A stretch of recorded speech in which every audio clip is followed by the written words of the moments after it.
Right. Hi, everyone. Welcome to Nora's The Power of Marketplaces webinar trilogy.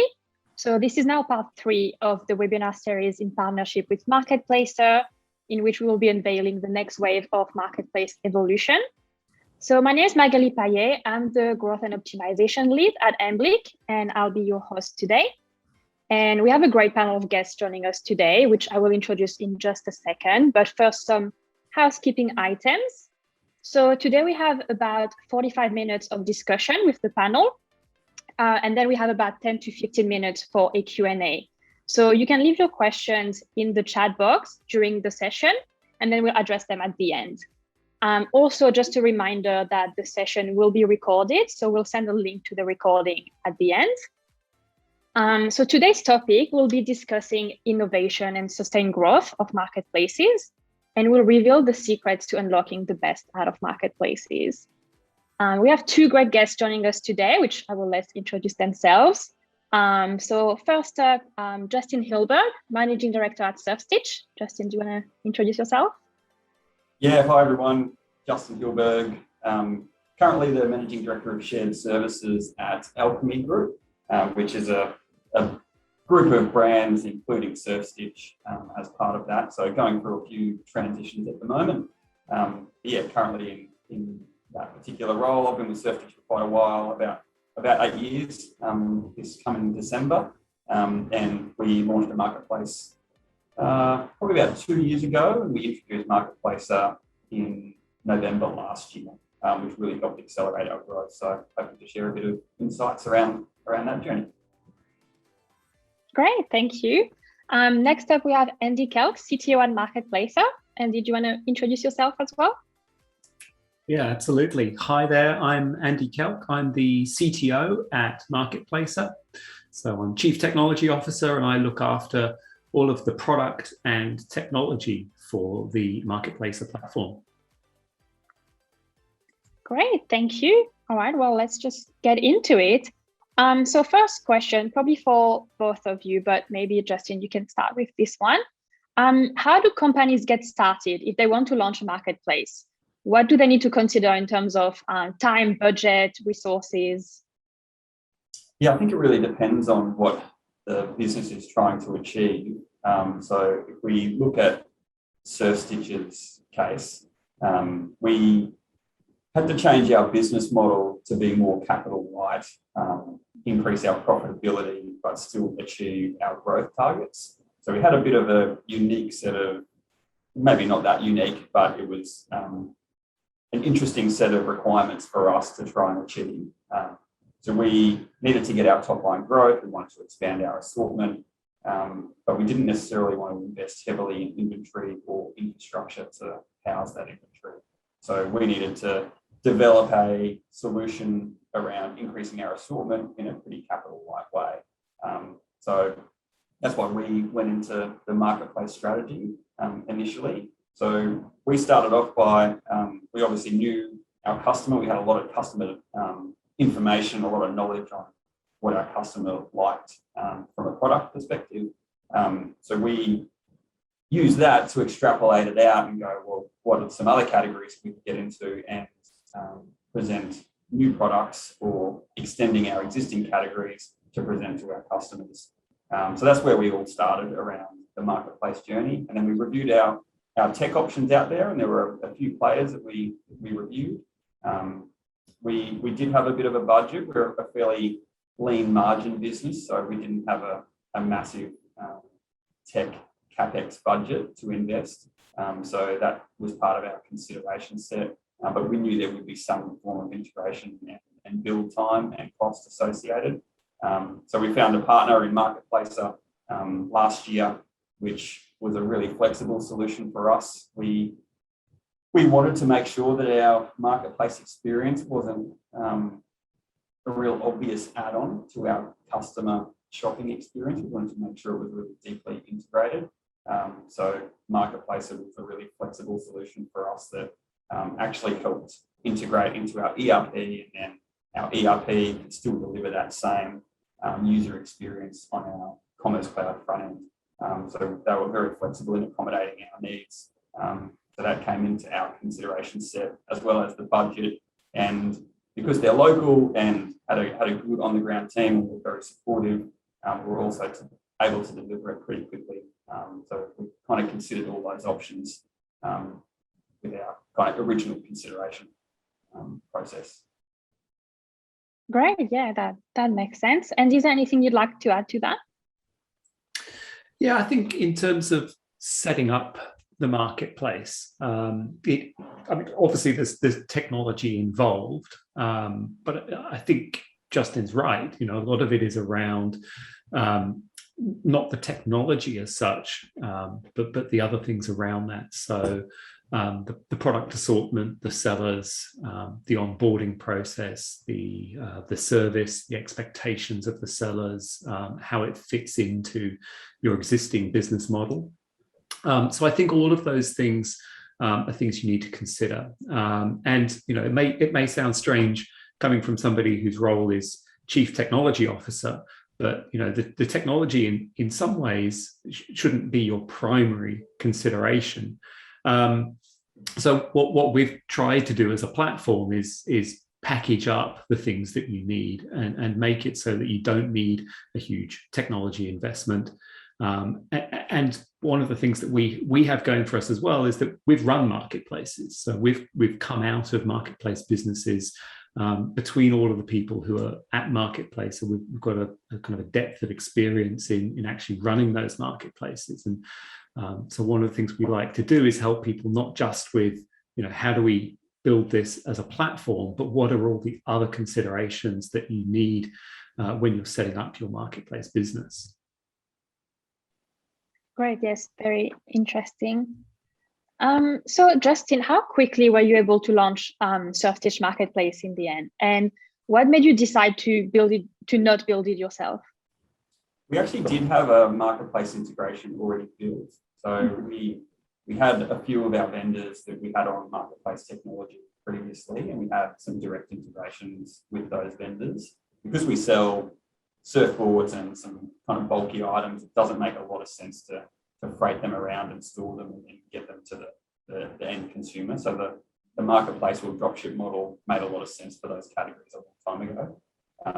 But more recently, in the last couple of years, we've moved some of our big vendors over to a more marketplace style model. So we've had some experience there in testing it out with our own technology and our own sort of direct integrations.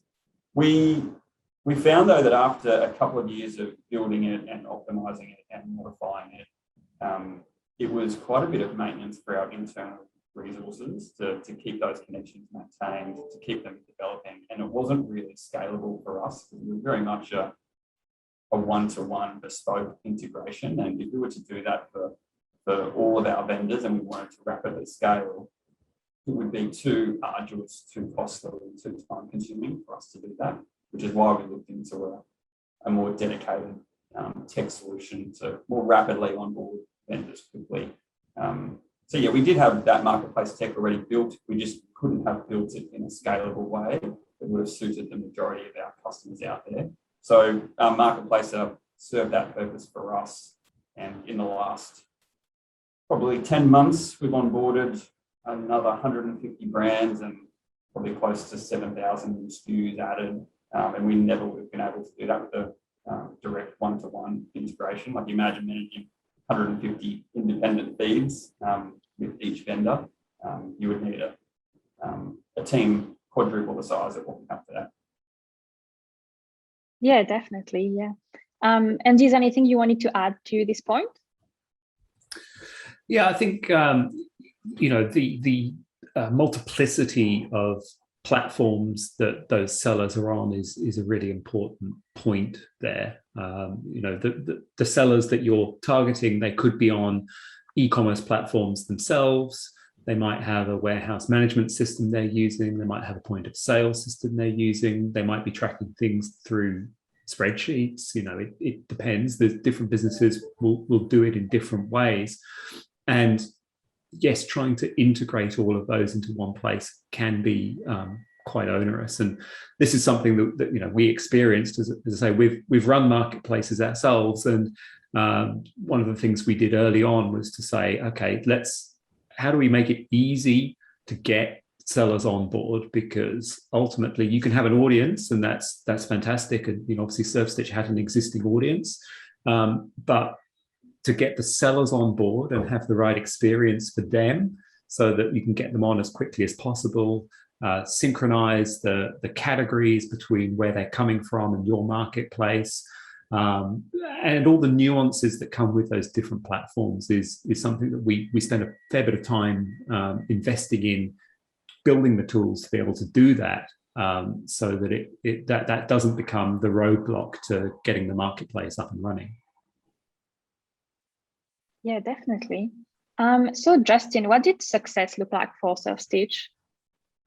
Yeah, so like I mentioned earlier, we wanted to achieve growth. We're in a growing sector of the market, and we're in e-com. We absolutely want to be growing as the whole industry is growing. So we wanted to grow our revenue, we wanted to grow our audience, grow our active customers, but we wanted to do it in a way that we didn't have to make significant investments in inventory. So we wanted to almost rationalize our inventory to our most productive and profitable inventory sets, and then use our marketplace to get range extension with some of our existing brands, but also test quickly whether there's appetite within our audience for new categories. So success was absolutely around, let's grow our assortment and test things quickly at a low risk way, and increase our profitability, because we transitioned from being had a few different lives, SurfStitch, but we've gone from public company into owned by private equity, and the metrics are around, let's get your operating cash flow as fluid as possible, let's get your stock moving, and let's keep your margins high. So we're dropping that net profitability down to the bottom line.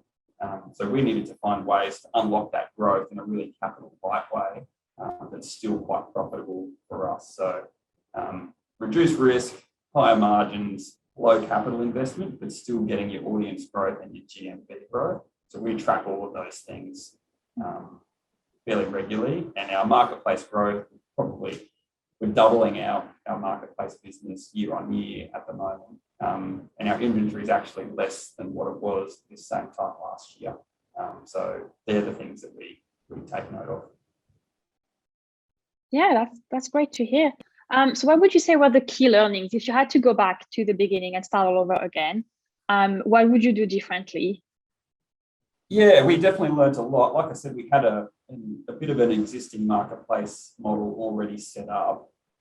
So we were able to manage a few vendors within our current e-commerce structure. But once we significantly ramped up our onboarding process and had a lot more sellers come onto the SurfStitch platform and going into new categories, we pretty quickly realized that our current e-com org structure wasn't going to be suitable for the growth that we were looking for at marketplace. So I think if we were to go back again, and with the benefits of hindsight, we would have changed the structure of the team prior to launching, and going harder at that, because we had a few different structures of the teams that we tried and didn't really get the results. So we had a slower start to our scaling of the marketplace. So important for us to have a real seller focus. So you need dedicated team members that are focused on those sellers.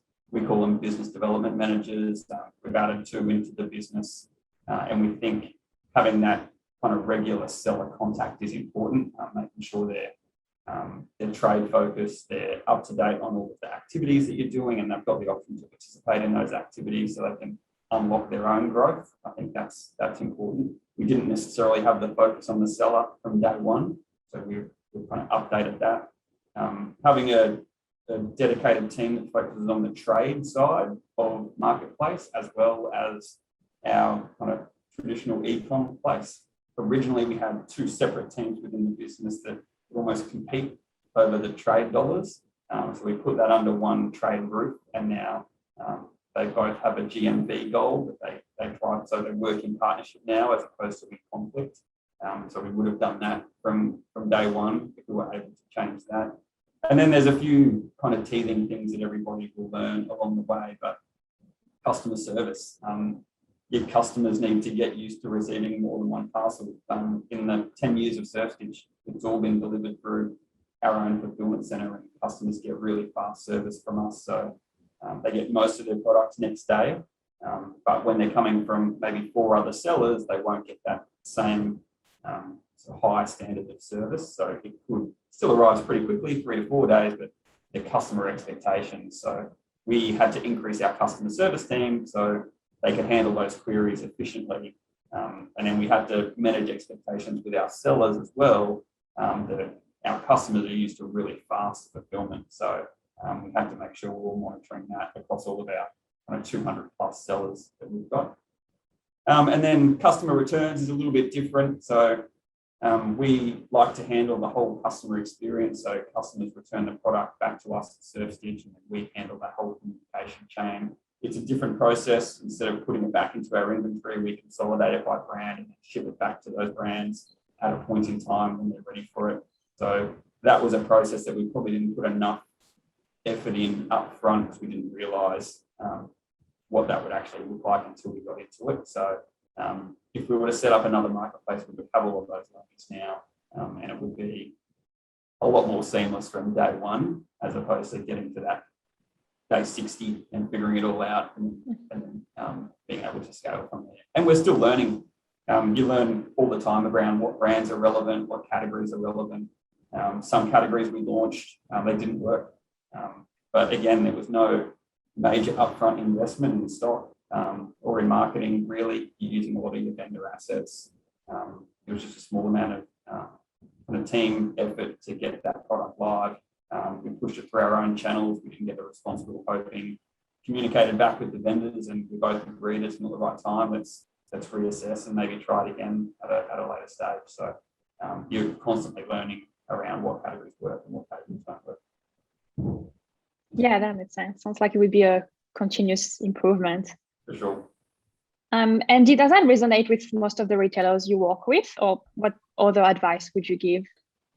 Yeah, it does. I think there's a lot of interesting things there. I think, my biggest takeaway from doing this for a number of years is not to underestimate the complexity. It is e-commerce, but it's not the same as traditional e-commerce. In my head, I liken it a bit to if you've been a manager of people, kind of a team lead, and then you become a manager of managers. It's a different, you're doing the same kind of thing, but the way you do it is different, and the complexity of how you do it is increased. You're no longer directly working with, a team member or a customer in this case. You're now working through an additional layer. And so the things that you need to consider, as Justin touched on there, around, the service around that, the expectations around that, both for the customer and for the seller, and managing those is really, really important. So I think it's important to go in with your eyes wide open that it is different from traditional e-commerce, although it feels very familiar. But that doesn't mean that it has to be complicated to deploy. I think you can do it in a matter of weeks, and we've had examples of marketplaces who have gone from the start of their implementation to going live in just a handful of weeks, and it's absolutely possible to do that, but it does require the focus, and it does require the understanding of the complexity that's there. The other kind of lesson I see and talk to people about, and again, Justin touched on it a bit, is I would say don't build it yourself. I think it's very tempting to kind of say, well, we've got an existing commerce platform and we're already doing sales through that, so all we're doing is just adding some products. Seems fairly straightforward, but it's the layer of depth below that can trip you up. We talked about the multiplicity of different feeds that might be out there from different sellers, how you manage payouts and how you handle commissions, and how you handle returns and managing seller performance and all those kinds of things. So it may be tempting to say, well, it's really just an addition to our existing commerce platform, and we have a team who can do that. But yeah, my advice would definitely be, there's a reason that marketplace technology and marketplace software is out there and being sold, because it is a complex problem space. And there are companies who have put time and effort into building that out, and can help you with the technology, but also help you with the advice. As I said, we've got lots of experience, and we're happy to talk with people when they're early in this journey, and give the advice and help them nut out what are the things they need to consider, which they may not have done to date. Yeah, no, definitely. Justin, did you run into any challenges with the vendors themselves? Yeah, we did. It was a little bit of a, I guess, unique proposition for SurfStitch to launch its own marketplace. We're already a fairly well-established e-com direct-to-consumer platform that had a level of scale already. So a lot of the initial conversations were around education. So why were we doing it? With a lot of the vendors we spoke to, when we talk about marketplaces, they immediately think of Amazon or eBay or TradeMe. So there was a bit of an education around, no, it's more range extension and category extension and tapping into your inventory pool, giving the vendor complete control over pricing, product imagery and product content, but being able to serve it up to a really targeted audience in a very curated environment of multi-brands. So that was a bit of a process. We probably did underestimate how long that process would take with some vendors. And some vendors getting in touch with the right stakeholders was sometimes challenging as well. So we, in typical e-com, where we're purchasing product on a wholesale basis, we work with sales teams, and the sales teams didn't really want to have conversations with us being a marketplace. So we had to have conversations with other teams within the organisations around how that particular business grows their revenue streams outside of traditional retail channels. So that was a little bit of an education process where we almost had to demystify the concept of marketplace with a lot of our vendors. I feel like it's getting easier, and I feel like the narrative is changing somewhat, and it's becoming more commonplace, and that will only get better over time. But yeah, that was an original challenge that we're still having to go through. And I think too, in that comparison with like Amazon, we're not trying to be all things to all people. So you won't see us selling air fryers and microwaves to our coastal lifestyle audience. You'll see us being very curated around what products we want to present to our customers and when we present those products. So I think that was one of the things we had to talk to our vendors about as well. Because they were like, well, we don't need another marketplace channel.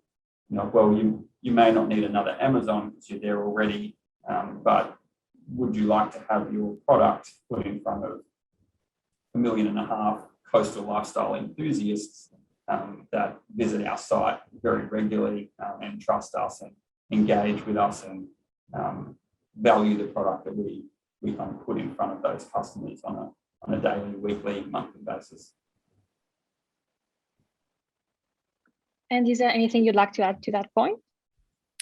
Well, I think I would agree. I think that the seller is a really key part when you're doing a marketplace strategy. And it's tempting to think of, well, the shopper, the end consumer, they're the person who we're trying to satisfy, and that's absolutely the case. Obviously, we want them to come away with a good experience of buying through our channel and being there as a loyal customer. However, there are a multiplicity of channels out there for sellers to get to market now, and in some ways there is competition, and the way that you treat the seller is really important. They're not just a cog in the machine of your strategy to get products to customers. They are a valued member of what you're doing and the chain of value that is there.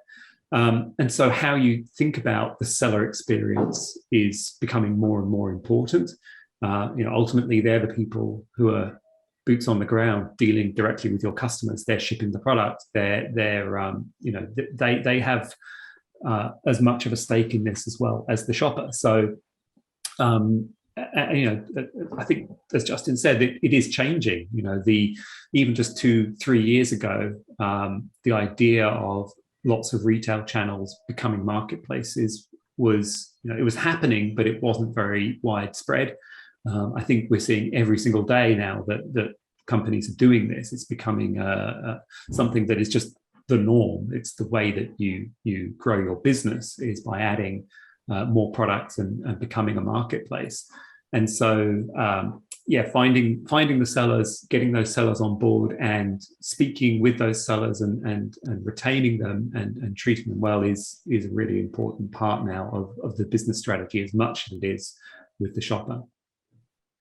And I think too, just adding to that point, Andy, I think sellers are really starting to value the importance of marketplaces out there, because they can, rather than sell and fragment their inventory pool and put it in multiple different locations around a certain market, hoping that they get in front of every customer, whether that's through bricks and mortar or through traditional e-com, they can keep all their inventory pool together and leverage that at the same time across multiple markets. So it's a much more efficient way to get the best portion of their inventory in front of multiple segments at the one time. It's actually a very efficient retail model, rather than spending time, money, and effort moving product physically into different locations to try and get that in front of your customer. You can kind of do that all from one centralized warehouse. So having that centralized inventory pool really does maximize the productivity of that inventory. It prevents markdowns. It helps you control your brand presence in the market. You've got control over your product imagery, exactly which channel it's presented in. And you're also making sure that customers aren't disappointed because they're out of size in a particular store that they usually go to. So you're maximizing all of that, and you're shipping it once to the customer as opposed to shipping it to a retailer and then onto a customer. So it's a more efficient way of just getting goods in your customers' hands, I believe. And I think brands are starting to value that more and more, particularly as some of the big successful international brands have a real strong focus on going direct to consumer as well. They're getting more sophisticated around how they leverage their inventory and also how they leverage their supply chain and make it more efficient. So Andy, what are some of the biggest learnings or mistakes that you see businesses make when launching marketplaces? So I think, you know, we touched on, you know, the complexity piece before. Definitely, I think, yeah, underestimating how complex it can be is definitely one. I think not having a view on why you're doing it and trying to go, you know, maybe outside of your core audience. You know, I think that having the right view on who the sellers are that you want to target and how they're going to help your existing audience.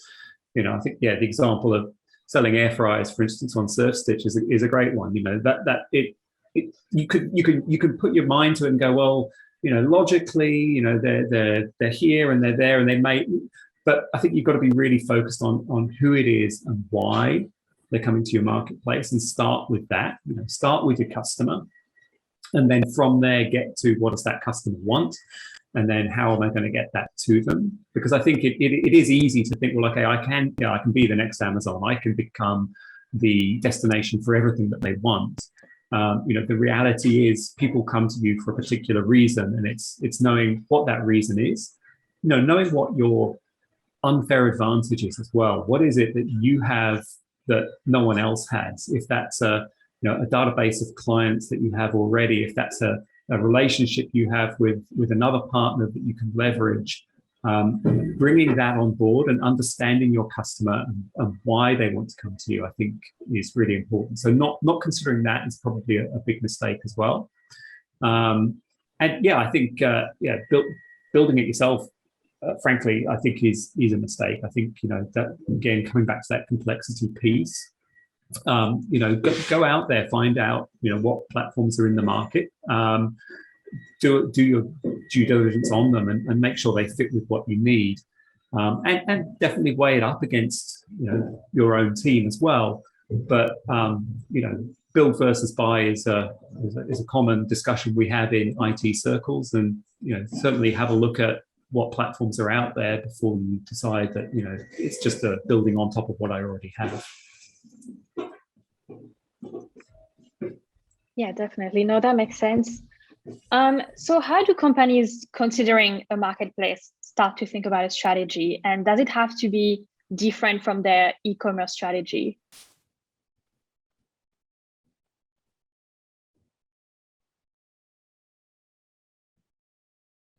Oh, I think you're on mute, Andy. Thank you for that. I should be wearing my T-shirt, which says "You're on mute." Yes, I think starting with your customer absolutely is a big part of that. Starting with the why, what you are going to do, and importantly, what you're not going to do. I think getting the right capabilities on board early is definitely part of that. So, who are the people you're going to need? What do they need to think about when it comes to this? Get out there and talk to people. I think what we're doing today, hopefully, is a good source of information. People like Justin who have been there, who have done it, understand how others have approached it. Because yes, we are still early in the marketplace journey for a lot of retailers, but there's definite success stories out there who you can learn from. And as I say, from an e-commerce, how is it different from an e-commerce point of view?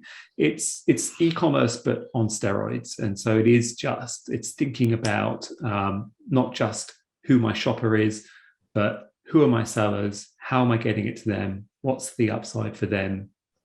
And putting all of that together into a plan, and finding the right vendor to get out there and start building it. Right. I like that. It's e-commerce on steroids. Justin, is there anything you would like to add to this point? No, I think Andy touched on all the main points there. I think really knowing the customer, what your purpose is, your reason for existing, how you're differentiating yourself within the market, I think is important. And don't make it too complicated for sellers. The easiest turn-off for a seller if you're trying to build a new marketplace is to make it overly complicated for them to onboard. That's one of the challenges we have.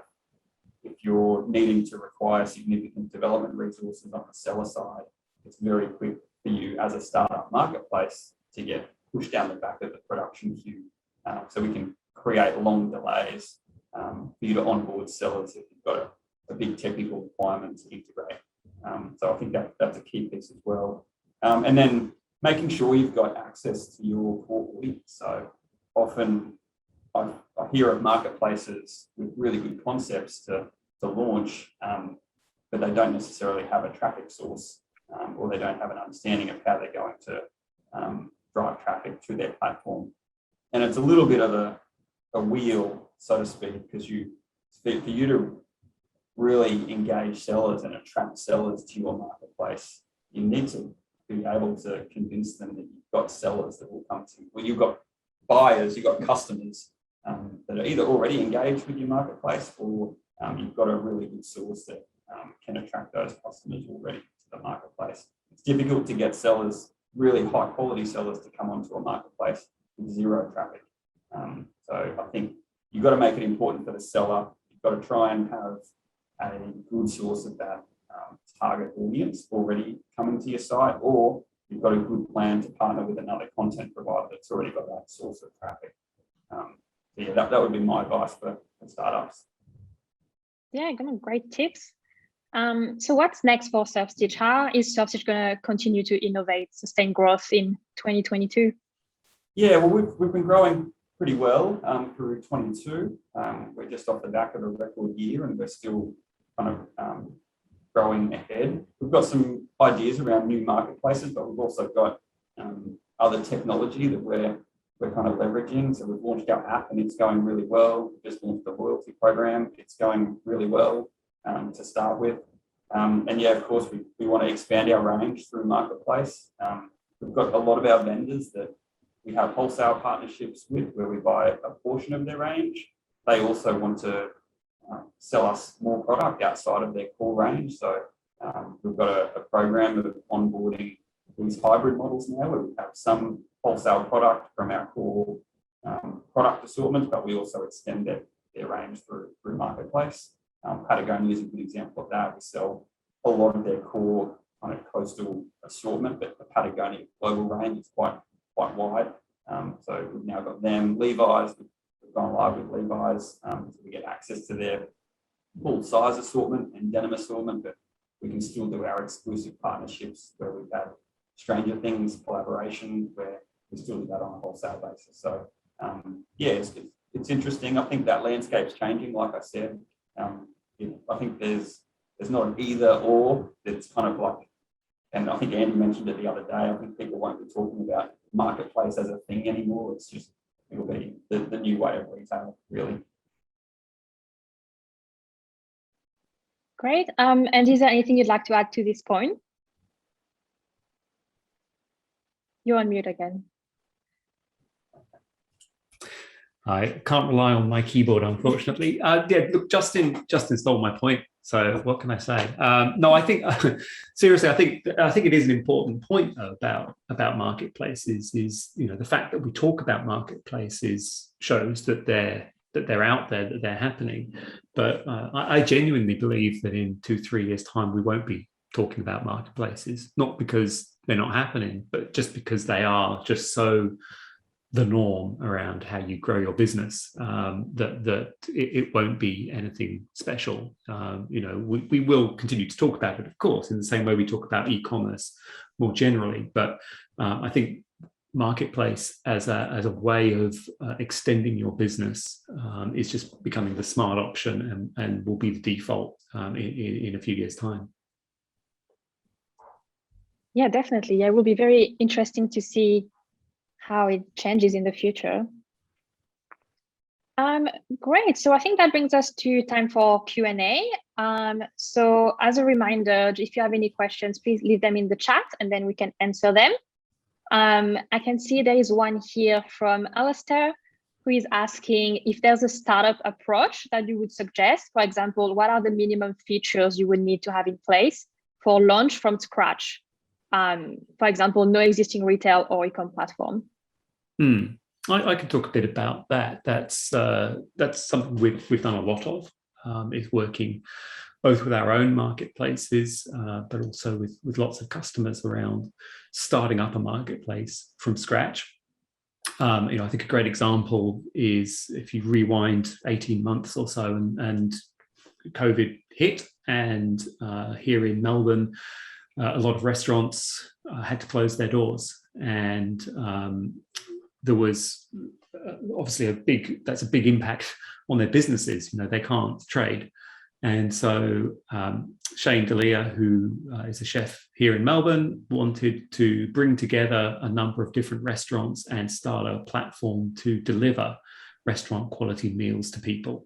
And time was absolutely of the essence. This was a brand new business, and it needed to happen now. So he worked with us, and the result was just a matter of weeks later that we went live with the Providore platform.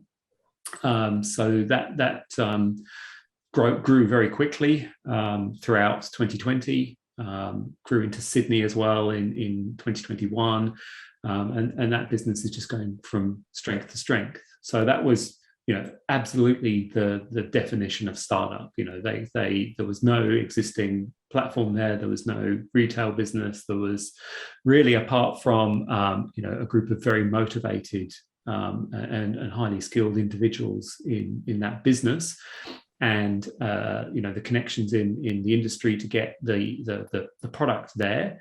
They built everything else from scratch, and they were able to do that through there's a variety of reasons. So we helped them with our full stack solution. So out of the box, they were able to bring sellers on board, able to get them up and running very, very quickly as an out of the box solution. And that's been really, really, really powerful for them to be able to, I guess, prove out the concept. They didn't know for sure that this would be something that people would want. They suspected it, and they'd done a lot of research on it. They'd spoken to people and looked at the demand, but ultimately the real test was put something out there, and will people come? So when you're in a pure startup mode and there is no audience existing, getting out quickly as possible, proving the concept is really, really important.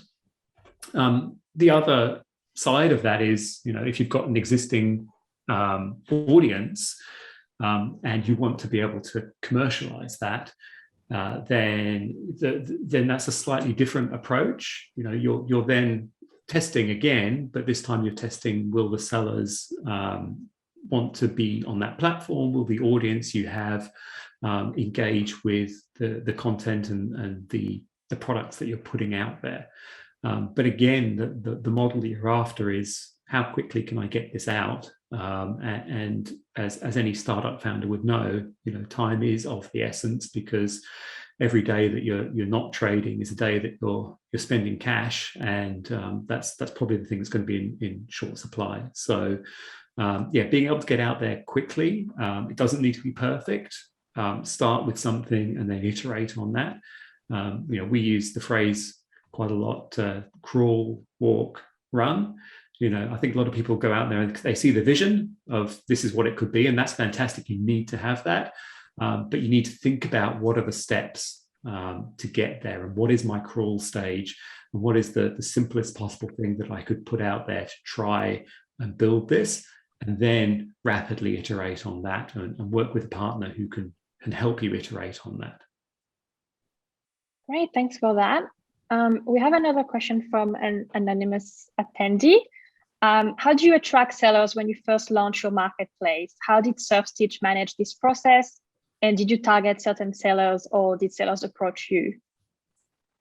Yeah, good question. A little bit of both. So we already had an existing platform. We get approaches from brands all the time wanting to sell on our platform. So rather than us push certain brands down the wholesale channel, if we didn't feel like there was a 100% alignment for us to invest our open to buy in inventory with that brand, we now have the option where we can say, hey, let's test it on marketplace first, see how well it sells, and then we can move into some type of hybrid approach, or if it works great, we'll keep it there. So it just formed like an extra conversation with those brands that were approaching us. So we still have those daily at the moment. But then when it comes down to us going into some new categories, we had a hit list of a whole bunch of desirable brands that we thought our customers would love to see on SurfStitch. So that's where our structure needed to change, because that's when you need some kind of outbound sales team that's recruiting sellers that we have never really had to have before. So that's when we brought in our team of business development managers that had their hit list after doing research with our customers, with our employees. We have probably over 1,000 brands that we would love to sell ultimately on SurfStitch that live within that coastal lifestyle umbrella. So yeah, we kind of hit the ground and start having those conversations and onboarding. And some brands are direct to consumer only and don't have any other channels, so they're quick conversations, and other ones would love to know more. And we've introduced a lot of new brands over the last 12 months to our customers. But yeah, it's a bit of a combination. It's not a one size fits all solution with onboarding new sellers or attracting new sellers. Great, thanks for that. Another question from an anonymous user: how did you keep a marketplace community engaged amongst all the competition?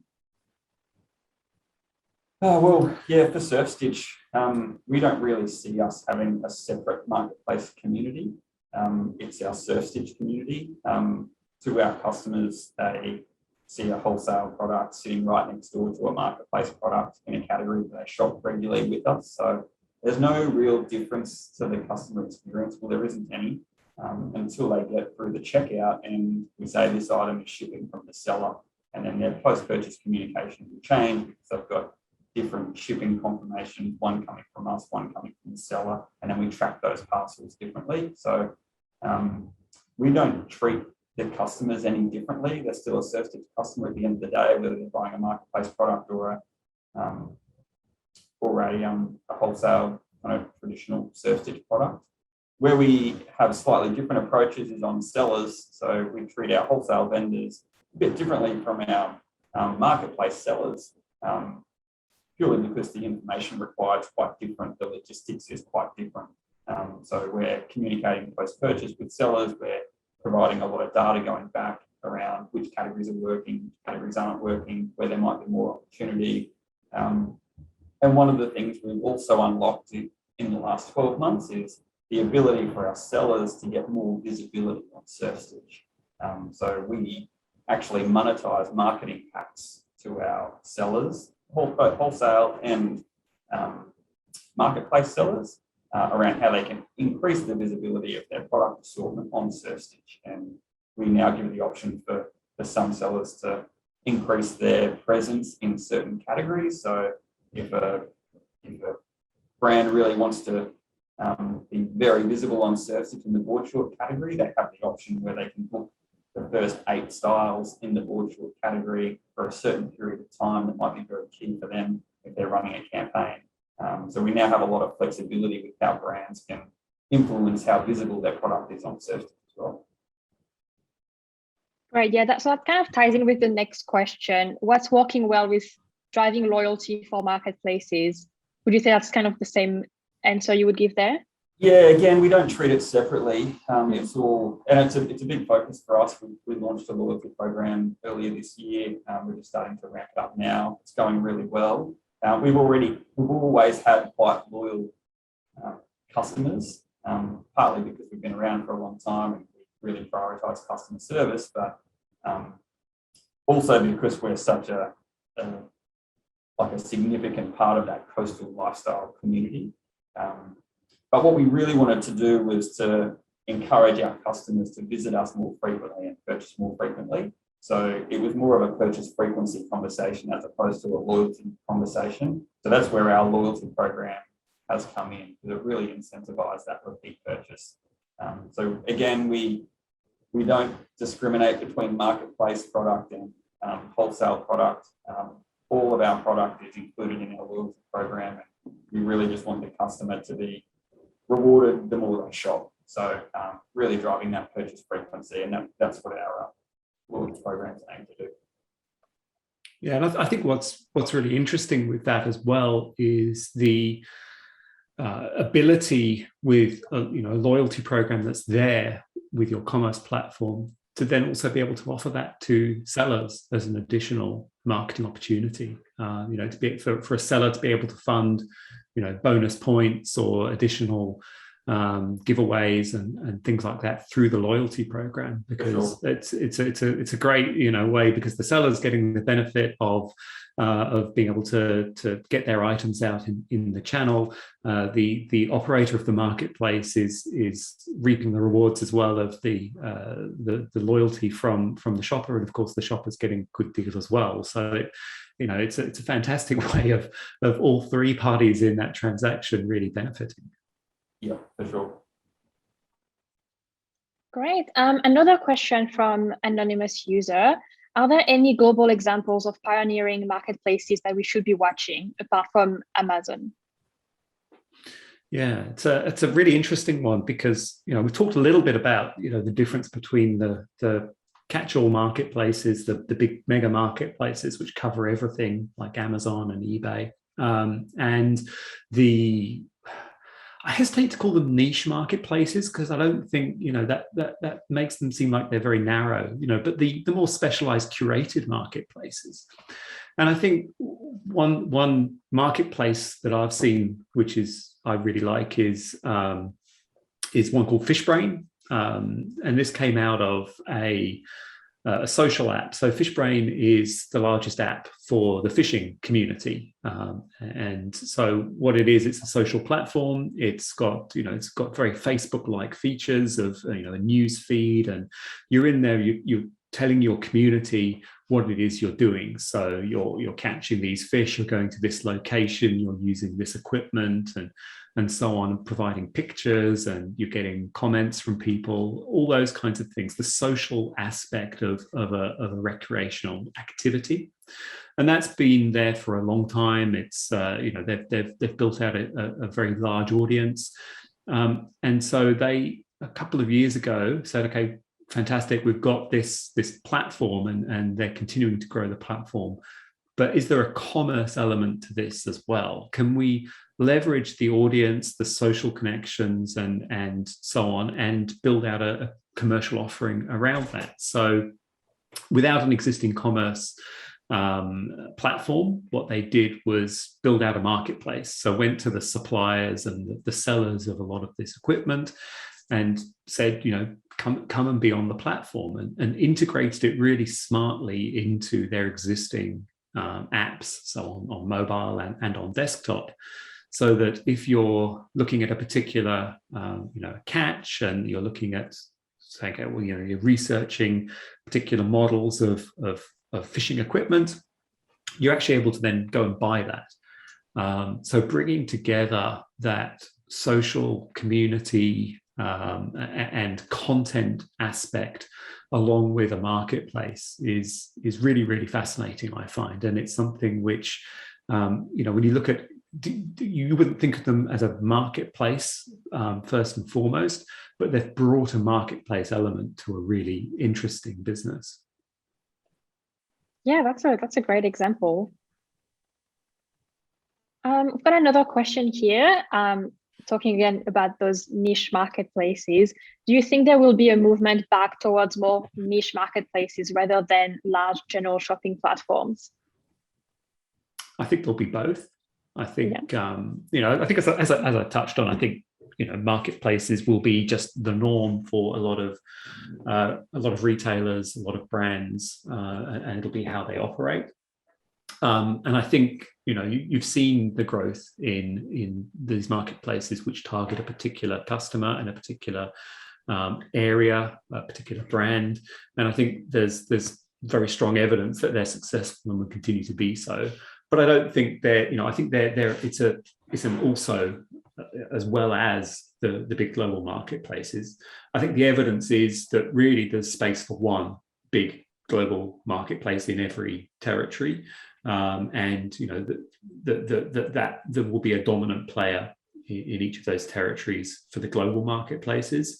But I think when it comes to, you think of fishing versus coastal lifestyle, for instance, there may be some crossover there, but they're completely different audiences ultimately, and can they both coexist and potentially have some of the same sellers, potentially some of the same shoppers?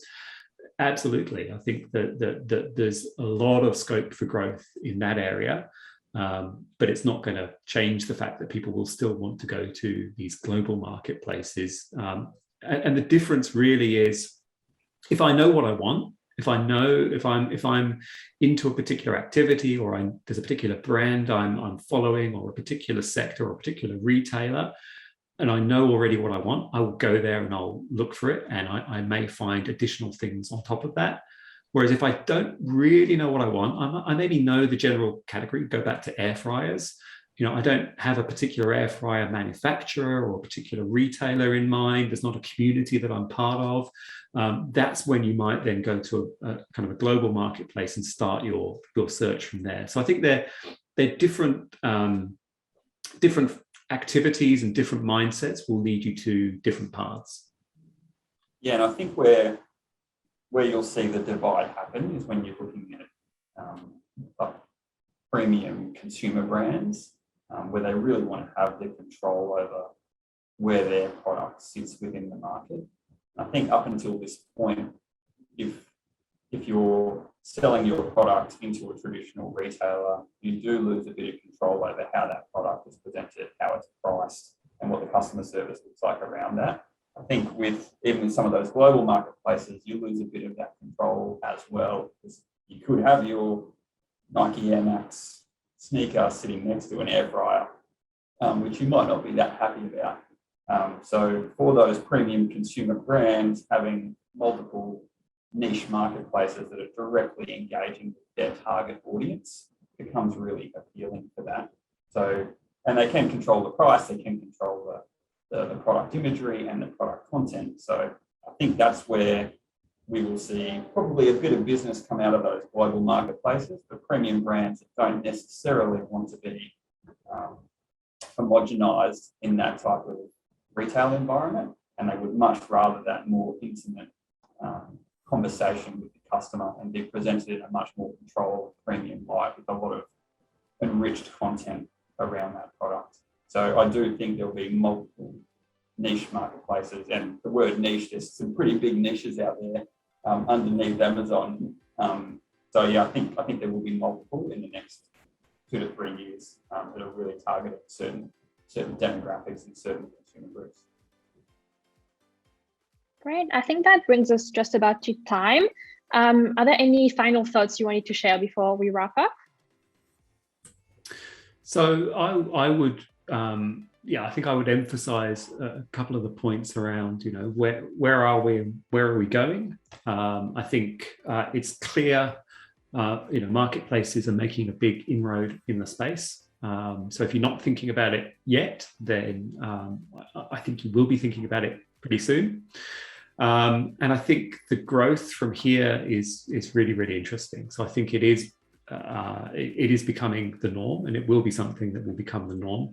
But I think also just the opportunities around what you're going to get out of your marketplace, the data you're going to get, the additional loyalty, the things that we've covered around delighting your customers through becoming a marketplace.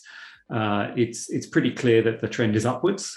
It's definitely now is the time to be, if you're not already thinking about it, to start thinking about the strategy of being a marketplace. Great. Justin, did you have any final words? No, I think Andy summed it up well. Know your customer, think about your business model, think about how you're attracting your desired audience, and don't feel like you have to bet the farm on the strategy. You can have it as a complementary strategy. It can add an additional revenue stream that can really drive growth to your audience. And marketplaces don't have to be all things to all people. You can actually be very curated and targeted with your marketplace strategy, and it doesn't have to cost you. It can be totally complementary and incremental to your existing business model. Great. Well, thank you so much for your time. Thanks, everyone.